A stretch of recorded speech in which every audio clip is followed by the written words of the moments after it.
ഇന്ന് നമ്മൾ ഉണ്ടാക്കാൻ പോകുന്നത് പുട്ടിനും ചപ്പാത്തിക്കും കപ്പയ്ക്കും ഒക്കെ കൂടെ കഴിക്കാൻ പറ്റിയ നല്ലൊരു നാടൻ ബീഫ് കറിയാണ്. അതിനുവേണ്ടി പാത്രം വെച്ചിട്ട് ചൂടായതിന് ശേഷം അതിലേക്ക് ഒരു സ്പൂൺ കോക്കനട്ട് ഓയിൽ ഇട്ട് കൊടുത്തു. അതൊന്ന് ഒന്ന് ചൂടായി വരുമ്പോഴത്തേക്കും നമുക്ക് ചോപ്പ് ചെയ്ത് വെച്ചിരിക്കുന്ന ഒനിയൻ ഇട്ട് കൊടുക്കാം. ഒന്ന് ചൂടാകാൻ ഒന്ന് വെയിറ്റ് ചെയ്യുക.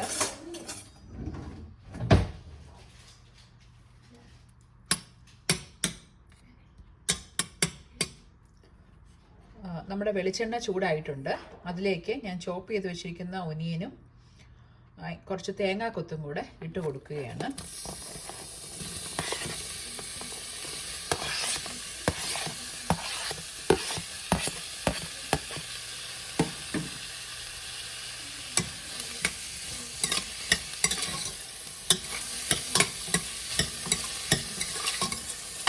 നന്നായി ഇളക്കി കൊടുക്കുക.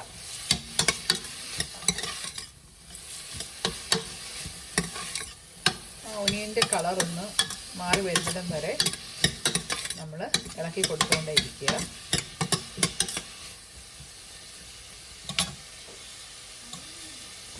നമ്മുടെ സവോള കുറച്ച് കളറൊക്കെ മാറി വന്നിട്ടുണ്ട്. അപ്പോൾ ഇതിലേക്ക് ഞാനിത് ഒരു മീഡിയം വലിപ്പത്തിലുള്ള ഒരു സവോളയാണ് എടുത്തിരുന്നത്. ഒരു തേങ്ങയുടെ പകുതിയുടെ കാൽ ഭാഗമാണ് ഞാൻ കൊത്തിയിട്ടേക്കുന്നത്. ഇച്ചിരി കട്ടിക്കാണ് കൊത്തിയിട്ടേക്കുന്നത്. ബീഫിന് എപ്പോഴും ഇച്ചിരി കട്ടിയുള്ള തേങ്ങാക്കൊത്ത് കടിക്കാനാണ് ഒരു രസം. അപ്പോൾ അതിലേക്ക് ഞാൻ ഒരു 1.5 കിലോ ബീഫാണ് ഞാൻ എടുത്തിരിക്കുന്നത്.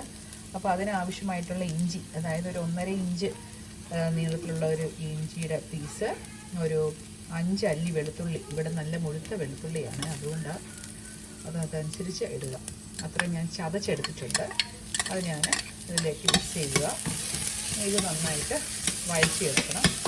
ആ ഇഞ്ചിയുടെയും വെളുത്തുള്ളി ചതച്ചുകൊണ്ട് തന്നെ അതിൻ്റെ ആ ഒരു മണമുണ്ട് വെളുത്തുള്ളിയുടെയൊക്കെ, അതൊന്ന് മാറി അതൊന്ന് മൂത്ത് വരുന്നതിന് വരെ ഒന്ന് വെയിറ്റ് ചെയ്യുക.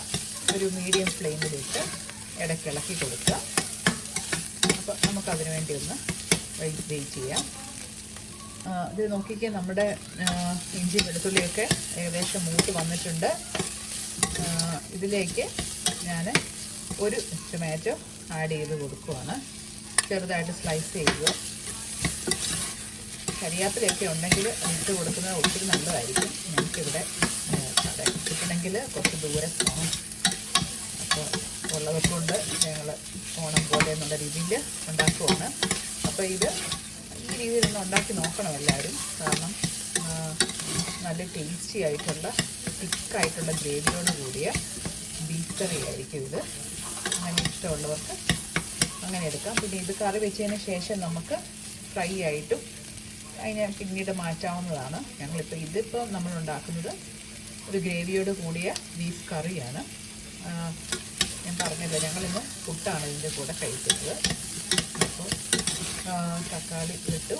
അപ്പോൾ അതൊന്ന് നന്നായിട്ട് വഴണ്ട് വരുന്നതിന് വരെ ഒന്ന് വെയിറ്റ് ചെയ്യുക. നമ്മുടെ തക്കാളിയൊക്കെ ഏകദേശം ഒന്ന് നന്നായിട്ട് വഴണ്ട് വന്നിട്ടുണ്ട്. അപ്പോൾ ഇതിലേക്ക് നമ്മൾ ഈ മസാല ചേർക്കുവാണ്. അപ്പോൾ അതിനായിട്ട് ആദ്യം തന്നെ ഞാൻ കാശ്മീരി ചില്ലി പൗഡറാണ് യൂസ് ചെയ്യുന്നത്. 1 table spoon Kashmiri chilli powder, 1 table spoon full മല്ലിപ്പൊടി, 1.5 ഇടാൻ കേട്ടോ. അത് നമ്മുടെ ടേസ്റ്റിനനുസരിച്ച് 1.5 ഇട്ടാൽ നല്ലതായിരിക്കും. കുറച്ചുകൂടെ മസാല ഇഷ്ടമുള്ളവർക്ക്, മസാലയുടെ രുചി കുറച്ച് കുറവ് വരണമെങ്കിൽ 1 ടേബിൾ സ്പൂൺ തന്നെ മതി. കുറച്ച് ഗരം മസാല, ഒരു 1/2 table spoon garam masala, 1/4 table സ്പൂണോളം മഞ്ഞൾപ്പൊടി ഇട്ട് കൊടുത്തു. ഇതൊന്ന് നന്നായിട്ട് ഇളക്കി ഈ അരപ്പൊന്ന് നന്നായിട്ട് അതിൻ്റെ പച്ചമണം ഒന്ന് മാറി ഇതൊന്ന് മൂത്ത് വരണം. അതിനായിട്ട് ഒന്ന് ഇളക്കി കൊടുക്കുക. നല്ല ചൂടായിട്ടിരിക്കുന്നതുകൊണ്ട് തന്നെ 1-2 പ്രാവശ്യം ഒന്ന് നന്നായിട്ട് മിക്സ് ചെയ്ത് ഇളക്കി കഴിയുമ്പോൾ തന്നെ അതിൻ്റെ മണമൊക്കെ മാറി അത് നല്ല മൂത്ത് വന്നിട്ടുണ്ട്. നമുക്ക് ഇപ്പോൾ തന്നെ നല്ലൊരു സ്മെല്ല് വരുന്നുണ്ട് ഒരു മസാലയുടെയൊക്കെ.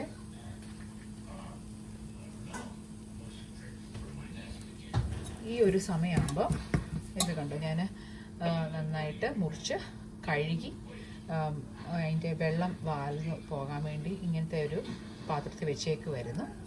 ആ ബീഫ് നമുക്കിതിലേക്ക് ഇട്ട് കൊടുക്കാം.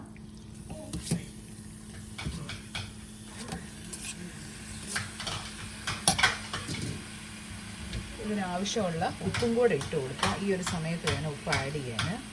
എപ്പോഴും നമ്മൾ നോൺ വെജൊക്കെ കുക്ക് ചെയ്യുന്നതിന് മുമ്പേ അതിൻ്റെ കൂടെ ഉപ്പിട്ട് കൊടുത്താൽ നന്നായിട്ട് ഉപ്പൊക്കെ പിടിച്ച് ഇരിക്കും. നമ്മളിപ്പോൾ അപ്പം തന്നെ എടുക്കാനാണെങ്കിൽ പിന്നീട് അത് വെച്ച് കൂട്ടാനാണെങ്കിൽ കുഴപ്പമില്ല. ഇപ്പോൾ തന്നെ എടുക്കുന്ന കറിയൊക്കെ ആണെങ്കിൽ ഉപ്പ് ആഡ് ചെയ്തിട്ട് കുക്ക് ചെയ്യുന്നതായിരിക്കും എപ്പോഴും ബെറ്റർ നോൺ വെജിൻ്റെ കാര്യത്തിൽ. എന്നിട്ടിത് നന്നായിട്ട് ഇളക്കി മിക്സ് ചെയ്യുക. നല്ലവണ്ണം ഇളക്കി അതിൻ്റെ ഒരു പരുവാകുന്നതിന് വരെ ഇളക്കിക്കൊണ്ടിരിക്കുക. കാരണം എല്ലാ പീസയിലും ആ ഗ്രേവി നന്നായിട്ട് പെരണ്ട് നല്ലൊരു പരുവാകണം.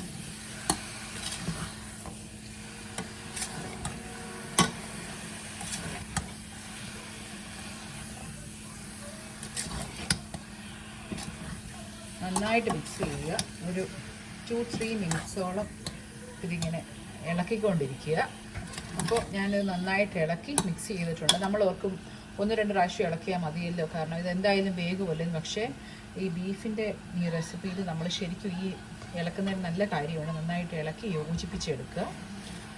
അതിനുശേഷം അതിലേക്ക് ഒരു സ്പൂൺ കോക്കനട്ട് ഓയിൽ അതിൻ്റെ മുകളിലൊന്ന് ഒഴിച്ചു കൊടുക്കുക. ആവശ്യാനുസരണം കൂടുതൽ എണ്ണയൊക്കെ ഇഷ്ടമുള്ളവർ അങ്ങനെ ചെയ്യുക. 1 ടേബിൾ സ്പൂൺ ഫുള്ള് വെളിച്ചെണ്ണ ഒഴിച്ചു കൊടുക്കുക. എന്നിട്ട് കരിയാപ്പിലൊക്കെ ഉണ്ടെങ്കിൽ ആഡ് ചെയ്യുക. അപ്പോൾ എന്നിട്ട് ഇത് കുക്കർ അടച്ചു വെച്ച്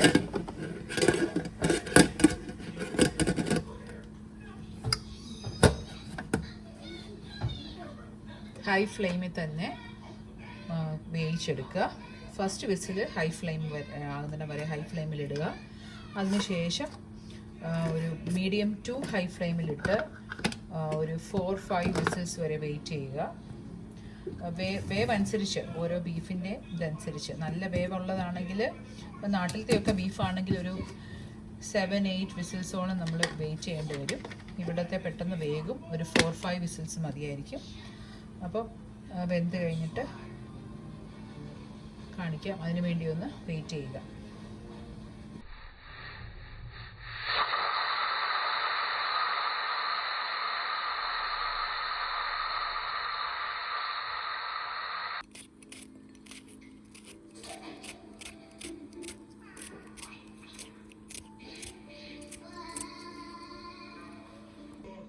നമുക്ക് വെയിറ്റ് എടുത്ത് മാറ്റി വെന്തോ നോക്കാം. ഒരു 4-5 വിസിൽസോളം അടിച്ചിട്ടുണ്ട്. ഇത് കണ്ടോ ഞാൻ അത് നമ്മുടെ ബീഫിലെ വെള്ളമൊക്കെ ഇറങ്ങി നല്ല ഗ്രേവി ആയിട്ട് വന്നിട്ടുണ്ട്. നമുക്കൊന്ന് നോക്കാം ബീഫ് വെന്തോ എന്നുള്ളത്. കണ്ടിട്ട് നല്ലതായിട്ട് വെന്തിട്ടുണ്ട്. സ്പൂൺ വെച്ച് ഞാനൊന്ന് കട്ട് ചെയ്ത് നോക്കി, കുഴപ്പമൊന്നുമില്ല, നന്നായിട്ട് വെന്തിട്ടുണ്ട്. ഇനി നമുക്ക് ഇതിനെ ഒന്ന് കടുക് പൊട്ടിച്ച് എൻ്റെ ഫൈനൽ സ്റ്റേറ്റിലോട്ട് കൊണ്ടുവരാം. അതിന് വേണ്ടി ഞാനൊരു ചട്ടി എടുത്ത് വെച്ചിട്ടുണ്ട്. ഗ്യാസ് ഓൺ ചെയ്തു. ചൂടായി വരണം. ചൂടായിട്ട് വന്നിട്ടുണ്ട്. അതിലേക്ക് ഇത് 1 സ്പൂൺ നല്ല കോക്കനട്ട് ഓയിൽ ഒഴിച്ചു കൊടുത്തു. അതൊന്ന് ചൂടായി വരണം. വെളിച്ചെണ്ണ ചൂടായി. അതിലേക്ക് ഞാൻ ഒരു 1/2 ടേബിൾ സ്പൂൺ കടുക് ഇട്ട് കൊടുത്തു. എണ്ണ ചൂടായിട്ടിരിക്കുന്നതുകൊണ്ട് തന്നെ പെട്ടെന്ന് പൊട്ടി. അതിലേക്ക് ഞാൻ ഒരു 4-5 ചെറിയുള്ളി അരിഞ്ഞ് ഇട്ടിട്ടുണ്ട്. കരിയാപ്പില ഉള്ളവർ ഇടുക. നന്നായിട്ട് ഇളക്കി കൊടുക്കുക.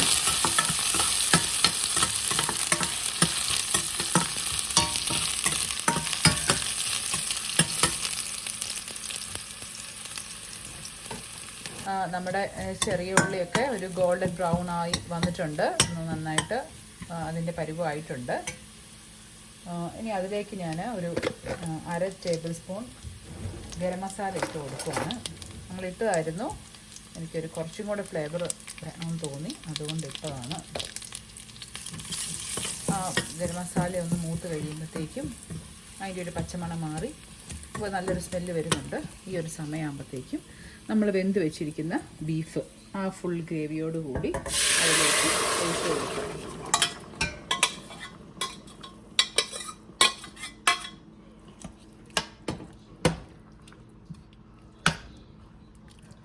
നമ്മുടെ ബീഫ് ആഡ് ചെയ്യാനുള്ള സാധനം എല്ലാം ആയിട്ട് റെഡി ആയിട്ടുണ്ട്. ഇനി അത് നന്നായിട്ട് തിളച്ച് അതിൻ്റെ എണ്ണയൊക്കെ ഒന്ന് ഞാൻ അതൊന്ന് മൂടി വെക്കുവാണ് ഒരു മീഡിയം ഫ്ലെയിമിലിട്ടിട്ട്. എന്നിട്ടൊരു 10 മിനിറ്റ്സോളം ഒന്ന് വെയിറ്റ് ചെയ്യുക. ഒരു 10 മിനിറ്റ്സോളം ആയിട്ടുണ്ട്. ഞാനതൊന്ന് തുറന്ന് നോക്കുവാണ്.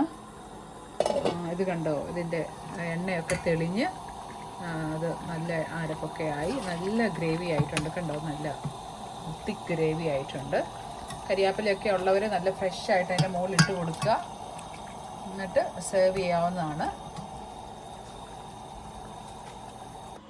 ഹലോ, ഇത് കണ്ടോ നമ്മുടെ പുട്ടും ബീഫ് കറിയും. എല്ലാവരും ഇതൊന്ന് പരീക്ഷിച്ച് നോക്കണം. നല്ല ടേസ്റ്റാണ്. പുട്ടിൻ്റെ കൂടെയോ നിങ്ങൾക്ക് ഇഷ്ടമുള്ള എന്തിൻ്റെ കൂടെയോ ഈ കറി ഒരു പ്രാവശ്യമെങ്കിലും നിങ്ങൾ വെച്ചാൽ ഇത് പിന്നെ ഇത് റിപ്പീറ്റ് ചെയ്തുകൊണ്ടിരിക്കും. എല്ലാവരും മസ്റ്റായിട്ട് ട്രൈ ചെയ്യുക. ഇഷ്ടപ്പെട്ടെങ്കിൽ പ്ലീസ് ലൈക്ക് ആൻഡ് സബ്സ്ക്രൈബ്. അപ്പോൾ അടുത്ത പ്രാവശ്യം കാണുന്നവരെ സീ യു, ബൈ.